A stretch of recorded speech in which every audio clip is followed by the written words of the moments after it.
नमस्कार, जय श्री कृष्णा, जय श्री राधे। मैं हूं आपका साथी एस्ट्रोलॉजर रतन सिंह। स्वागत करता हूं आपके अपने चैनल कुंडली शास्त्र में। आज हम देखेंगे कि जो मिथुन राशि वाले हैं उनके लिए आने वाला सप्ताह कैसा रहेगा। इस सप्ताह के अंदर कुछ परिवर्तन हुए हैं, ऐसा मत समझिए कि कुछ परिवर्तन हुआ नहीं है। हुआ क्या है कि 16 दिसंबर की सुबह 4:20 पे सूर्य ने अपनी राशि बदल दी है। सूर्य महाराज आप लोगों के लिए इतने दिनों से जो छठे भाव के अंदर गोचर कर रहे थे बुध और शुक्र के साथ में, अब वो धनु राशि के अंदर प्रवेश कर चुके हैं और आपके सप्तम भाव में है। और यहाँ पे स्वागत करने के लिए मिल रहे हैं उनको मंगल महाराज। सूर्य और मंगल की ये जो युति है इसको हम कहते हैं आदित्य मंगल योग। जी हाँ, आदित्य मंगल योग ये बन रहा है आपके सप्तम भाव में। क्या ये आप लोगों के लिए लाभदायी है? देखते हैं। देखिए क्या है, वैसे तो सूर्य और मंगल का ये जो युति है ना, ये व्यक्ति को साहस देती है, जोश देती है, ऊर्जा देती है, व्यक्ति के अंदर दृढ़ता आती है, नेतृत्व की क्षमता बढ़ती है। यानी कि आप लोगों का अगर पॉलिटिकल लाइन के अंदर कुछ बिजनेस है तो उसके लिए बहुत बढ़िया है ना।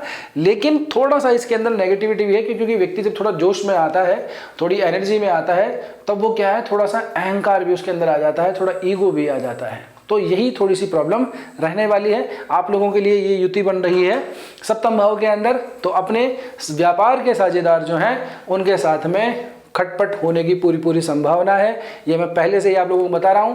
तो अपनी भाषा को थोड़ा सा कंट्रोल में रखिएगा, अपने ईगो को, अपने एरोगेंस को, अपने एटीट्यूड को थोड़ा सा साइड में रखिएगा, नहीं तो विवाद बहुत ज़्यादा हो सकता है। देखिए सूर्य और मंगल जब राजा और सेनापति साथ में मिलते हैं तो बड़े से बड़े योद्धा को भी परास्त कर देते हैं। तो आप लोगों के लिए अपने जो कॉम्पिटिटर हैं उनको परास्त करने का समय तो आया है, लेकिन अपने जो आपके बिजनेस पार्टनर हैं उनका सहयोग ज़रूर आप लोगों को लेना पड़ेगा। यदि आप लोग सोलो कोई बिजनेस हैं, अगर सेल्फ एंटरप्रेन्योर हैं, यानी कि आप लोगों को कोई पार्टनर नहीं है, अपनी कोई दुकान वगैरह भी चलाते हैं, तो आपके लिए ये समय बहुत बढ़िया है। अपने ईष्ट को ध्यान रखिए, अपने भगवान को ध्यान में करिए। आप लोगों के लिए ये जो समय आया है ये बहुत ज़्यादा लाभदायी आया है। व्यापार के अंदर आप लोगों को लाभ जरूर ये दे के जाएगा। इसके अलावा आप लोगों की जो पर्सनल लाइफ है ना, जो आपके लाइफ पार्टनर है, जो आपके स्पाउस है, जो जीवन साथी हैं या जीवन संगनी है, उनके साथ में थोड़े से आप लोगों के खटपट बढ़ सकती है। जी हाँ, क्योंकि ये जो है ऐसी युति जब होती है व्यक्ति किसी की सुनता नहीं है, गुस्सा बहुत ज़्यादा आ जाता है व्यक्ति को, बात बात पे फूट पड़ता है, शॉर्ट टेम्पर टाइप का व्यक्ति हो जाता है। तो ये वैसे भी आपके जो लाइफ पार्टनर हैं उनके घर के अंदर बन रहा है, तो इसका मतलब ये होगा कि आपकी तरफ से इतनी प्रॉब्लम फिर भी नहीं होगी, लेकिन सामने वाले की तरफ से जो है चीज़ें थोड़ी सी बढ़ सकती हैं। यानी कि उनका क्रोध बढ़ सकता है, छोटी छोटी बातों पर वो नाराज हो सकते हैं, छोटी छोटी बातों को लेकर के बड़ा भी बन सकते हैं। तो आप लोगों को अपने पार्टनर के साथ में थोड़ी सी सहूलियत बना के रखनी है, रिश्ते को थोड़ा सा प्रेम में बना के रखना है। अपने एरोगेंस को, अपने एटीट्यूड को थोड़ा सा साइड में रख लीजिएगा, क्योंकि आपकी राशि के ऊपर वैसे भी अभी गुरु महाराज गोचर कर रहे हैं। गुरु भी अपने आप में विजडम का, ज्ञान का, बहुत सारी चीज़ों का कारक है, लेकिन साथ साथ में गुरु जो है अहंकार भी देता है। और गुरु जब वक्री अवस्था के अंदर हो तब ये स्थिति थोड़ी ज़्यादा खराब रहती है। तो अपने अहंकार को, अपने ईगो को साइड में रखिएगा। सामने वाला जो कह रहा है उसको भी सुनिए और शांति से जवाब दीजिए। बात करूं मैं आगे, आपके जो राशिश हैं बुध और शुक्र, ये आप लोगों के बैठे हैं छठे भाव के अंदर। राशिश बुध महाराज हैं ही आपके। शुक्र और बुध की ये जो युति है आमतौर पर ये बहुत ज़्यादा लाभदायी होती है। आपके ही राशि के स्वामी शुक्र के साथ युति बना रहे हैं, लेकिन ये युति जिस स्थान में है वो स्थान ठीक नहीं है। छठा भाव शुभ ग्रहों के लिए इतना ज़्यादा हम लाभदायी नहीं मानते हैं। बुध और शुक्र युति होती लाभकारी है। ऐसे समय में व्यक्ति को धन, संपत्ति, वैभव ये सब कुछ प्राप्त होता है। लक्ष्मी नारायण योग हम इसको कहते हैं। लेकिन छठे भाव के अंदर ये योग आप लोगों को इतना ज़्यादा फलदायी नहीं होगा। आप लोगों को इस समय कुछ कर्जा वगैरह लेने से बचना चाहिए। यहाँ पे अपने व्यर्थ के खर्चों के चक्कर में आप लोग जो है कर्जे के अंदर आ सकते हैं। तो प्लीज़ इस दौरान जब तक ये युति है अपने खर्चों पर नियंत्रण बना के रखिएगा।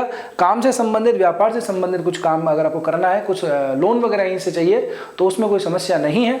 लेकिन व्यर्थ के खर्चों से आप लोगों को बचना चाहिए। एक और बात, आप लोगों को थोड़े से अपने जो त्वचा है, जो स्किन है, उसका भी ध्यान रखना चाहिए, क्योंकि ऐसे टाइम पे व्यक्ति को जो है कुछ मौसमी बीमारियां भी हो सकती हैं, स्किन से संबंधित एलर्जी भी हो सकती है। साथ ही के अंदर शुक्र यहाँ पे बैठे हुए हैं, तो मैं आप लोगों को कहूँगा कि जिन लोगों को शुगर, डायबिटीज़ और इस तरह की जो चीज़ें रहती हैं, उन लोगों को भी अपने हेल्थ को स्पेशली ध्यान रखना पड़ेगा। नहीं तो कोलेस्ट्रॉल की वृद्धि की वजह से हो सकता है कि आप लोगों की बीपी या शुगर वगैरह थोड़ा सा इंक्रीज हो जाए। तो हेल्थ के लिए स्पेशली ये जो समय है थोड़ा सा सावधानी वाला है।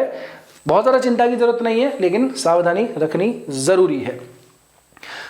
आगे मैं बात करता हूँ तो आपके काम धाम की, तो आपके ऑलरेडी शनि यहाँ पे बैठे हुए हैं, गुरु का वापस से वक्री होते हुए गोचर आपके भाव में हो ही चुका है, आपकी राशि के अंदर, और नवम पंचम सप्तम के ऊपर गुरु की सीधी सीधी दृष्टि पड़ती है। तो गुरु की तो पूरी अमृत दृष्टि आप लोगों पे पड़ रही है। पंचम भी गुरु से प्रभावित है, नवम भी गुरु से प्रभावित है, और सप्तम भी गुरु से प्रभावित है। तो यहाँ पे तो गुरु महाराज जो है आप लोगों के लिए बहुत ज़्यादा बेनिफिट लेकर के आए हैं। लेकिन शनि ऑलरेडी यहाँ पे बैठे हैं, मंगल की चौथी दृष्टि शनि में पड़ती है और शनि की 10वीं दृष्टि मंगल में पड़ती है। तो ये जो युति है आप लोगों को काम धाम के अंदर थोड़ा सा स्ट्रेस दे सकती है, थोड़ा तनाव दे सकती है ना। काम हो सकता है कि आपका टाइम पे पूरा ना हो, तो आपको अपने सीनियर से, अपने बॉस से थोड़ी सी डांट चपेट भी पड़ सकती है, क्योंकि यहाँ का स्वामी मंगल ही बनता है और सूर्य के साथ में बैठा है। तो हो सकता है कि आप लोगों को थोड़ा सा डांट भी आपका बॉस दे, लेकिन उसको शांति से सुन लीजिएगा। जॉब स्विच करने का, इस तरह के करने का ये समय अभी नहीं आया है। तो आप लोगों को जैसा समय है, अपने सीनियर से अगर कुछ सीखने को मिलता है तो वो आप लोगों के लिए सीखने के काबिल है, आगे जाकर के वो चीज़ काम में ही आएगी।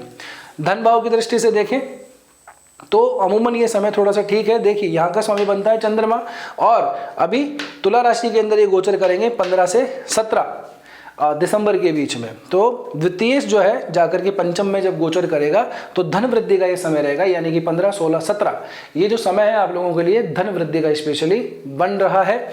और एक और बात, 16 दिसंबर को ही जो है एक त्रिपुष्कर योग भी आ रहा है। त्रिपुष्कर योग ऐसा समय के अंदर कोई भी शुभ काम किया जाता है तो वो 3 बार फलित होता है। यानी कि अगर कोई गाड़ी खरीदी है, अगर कोई सोना, चांदी, जेवर, इस तरह की चीज़ें अगर आपने ली हैं, तब वो 3 बार रिपीट होने के चांसेस उसके बन जाते हैं। बहुत ही ज़्यादा शुभदायी ये योग है, और ये 16 दिसंबर को रहेगा। 16 दिसंबर को ये रहेगा 2 बजे के बाद में, 2 बजे से लेकर रात को लगभग 12 बजे तक ये योग रहेगा। तो वो सामान अगर आपको खरीदना हो, को परचेज करना हो, तो आप इस योग के अंदर कर सकते हैं। इसके बाद के अंदर वृश्चिक के अंदर जब चंद्रमा आएंगे 18 और 19 दिसंबर को, तब चंद्रमा नीच अवस्था के अंदर आ जाएंगे। ऑलरेडी बुध और शुक्र तो बैठे हैं, चंद्रमा भी आ जाएंगे। तो स्पेशली इन 2 दिनों में तो आपको अपनी स्किन का स्पेशली ध्यान रखना है। ज़रूर से मैं बता रहा हूं कि कुछ ना कुछ आपको स्किन से संबंधित एलर्जी होगी ही होगी। तो अपने स्वास्थ्य को, अपनी त्वचा को मैं स्पेशली कहूँगा कि संभाल के रखिएगा। डस्टिंग से भी एलर्जी हो सकती है, खान पान से एलर्जी हो सकती है, कोई दूसरे की कोई आपने टॉवल वगैरह कुछ भी आपने कपड़ा वगैरह यूज़ कर लिया, उससे एलर्जी हो सकती है। तो एलर्जी का स्पेशली इस समय पे ध्यान रखना है। देन उसके बाद में चंद्रमा चले जाएंगे, सूर्य और मंगल के साथ में युति बनाएंगे। अमावस्या की तिथि रहेगी, ग्रहण दोष लगता है वैसे तो, लेकिन सूर्य मंगल जब साथ में होते हैं तो ऑब्वियसली बात है कि उस समय पे अमावस्या ही आती है। तो लेकिन फिर भी ये इतना खराब नहीं रहेगा। बस इमोशनल आप लोगों को थोड़ा डलनेस महसूस होगी, आप लोगों को जो है जो अंदर ही अंदर एक अजीब सी घबराहट सी होगी, अपने आप पे थोड़ा सा कॉन्फिडेंस थोड़ा सा लूज होगा, वीकनेस थोड़ी सी महसूस होगी आप लोगों को। पर कोई बात नहीं, समय है, निकल जाएगा। 2 दिन के बाद में ये सप्ताह खत्म हो जाएगा और उसके बाद में फिर हम हाजिर होंगे नया राशिफल लेकर के। तो आज के वीडियो में इतना ही। उम्मीद करता हूँ आपको ये वीडियो पसंद आया होगा। वीडियो पसंद आया है तो लाइक ज़रूर कर दीजिए, शेयर करें हमारे चैनल को, और सब्सक्राइब करना बिल्कुल मत भूलिएगा। आप लोग देख तो लेते हैं लेकिन चैनल को सब्सक्राइब नहीं करते हैं, तो आप लोगों को सब्सक्राइब तो ज़रूर से कर देना है। अब आपकी कुंडली के अंदर कौन सा ग्रह कहाँ पे बैठा है, एक्चुअल में किस ग्रह की महादशा चल रही है, स्पेशली लगन आप लोगों का कौन सा है ना, कौन सा ग्रह कारक है, कौन सा मारक है, किसकी दशा है, किसकी अंतरदशा है, ये सभी चीज़ें देखने के बाद ही हम किसी कुंडली का ठीक से एनालिसिस कर पाते हैं। तो अगर आप अपनी कुंडली का ठीक से एनालिसिस करवाना चाहते हैं तो नीचे दिए गए नंबर पर व्हाट्सअप कर दीजिएगा। हमारी वेबसाइट पर जाकर भी आप सीधा अपॉइंटमेंट ले सकते हैं, अपॉइंटमेंट पेड रहने वाला है। तो बस आज के वीडियो में इतना ही, मिलते हैं अगले किस वीडियो के अंदर। तब तक के लिए स्वस्थ रहिए, मस्त रहिए, अपना और अपनों का ध्यान रखिए। जय श्री कृष्णा, जय श्री राम।